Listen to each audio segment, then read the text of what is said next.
అనేక దేశాలలో భయంకరమైన పరిస్థితులు ఎదుర్కొంటున్నారు. అనేక రాష్ట్రాలలో కనీసం కడుపు నిండా తినడానికి తిండి లేక, కంటి నిండా నిద్ర లేక భయం గుప్పెట్లో వాళ్ళు బ్రతుకుతున్నారు. మన రాష్ట్రంలో, మన ప్రాంతంలో, మన భారతదేశంలో దేవాది దేవుడి కృప చూపించి ఇట్టి రీతిగా స్వేచ్ఛగా ఆరాధన చేసుకోవడానికి దేవుడి కృప చూపి ఉంటున్నారు. రానున్న దినాలలో ఇట్టి పరిస్థితి మనకు దొరకదండి. రానున్న దినాలలో ఇలాంటి స్థితి దొరకదు. ఉన్న ఈ సమయంలోనే రెండు చేతుల ఆకాశము తట్టి ఎత్తి, నిజమే ప్రభువా, మీరు మాకు చూపిన కృపను బట్టి వందనాలయ్యా, మీరు చూపిన ఉపకారములు బట్టి మీకు వందనాలయ్యా, మమ్మల్ని మా కుటుంబాలను సజీవ లెక్కలను పెట్టారయ్యా, అందును బట్టి మీకు స్తోత్రములు చెల్లిస్తున్నామయ్యా. ఏమిచ్చి రుణం తీర్చుకోవాలి ప్రభువా?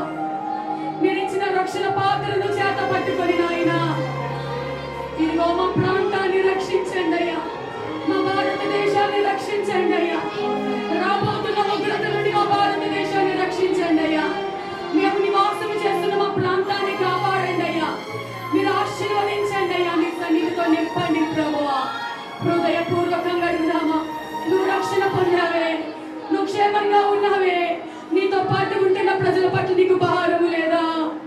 వారి కోసము ఒక్కసారి యేసయ్యా నా కుటుంబాన్ని కాపాడవా, యేసయ్యా నా ఇంటి వారిని రక్షించవా, యేసయ్యా నాకు ఇచ్చిన రక్షణ ప్రతి ఒక్కరికి దయచే ప్రభువా. అడుగుదాం అడుగుదాం యేసయ్యని, ఎవరికి వారుగా మనం చేసే ఒక గొప్ప మోహ దేవుడు ఆలకిస్తున్నాడు. స్తోత్రములు ప్రభువా, నీకు వందనాలు, పరిశుద్ధాత్ముడా నీకు వందనాలు, దయగలిగిన తండ్రి నీకు స్తోత్రం స్తోత్రం స్తోత్రం. గొప్ప దేవుడు, మంచి దేవుడు, ఆశ్చర్యకరుడు, ఆలోచనకర్త, దేశంలో మహారక్షణ కలుగజేయవాడు ఆయనే. ఆయన తట్టుకొని ఎట్టినప్పుడే మనకు క్షేమము, మనకు విడుదల. ప్రతి మానవుడు ఏదో ఒక బంధకాల్లో బంధింపబడి ఉంటున్నాడు. ఆ బంధకాల నుండి విడిపించినట్లుగా ఆయన ఏ స్థితిలో ఉన్నా నీ స్థలానికి వచ్చి నిన్ను కాపాడు దేవుడు. కొండలలో లోయలలో నువ్వు పడి వెళ్ళుతున్నా నిన్ను కాపాడులే దేవుడు. గాఢాంధకారపు లోయలో నీవు ఉన్నా నిన్ను కాపాడే దేవుడు.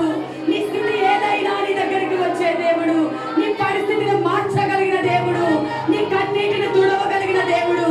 అలాంటి దేవుణ్ణి ఎవరి వైపు చూడద్దు, కనులు మూసుకొని దేవుడి తట్టు కన్నులెత్తి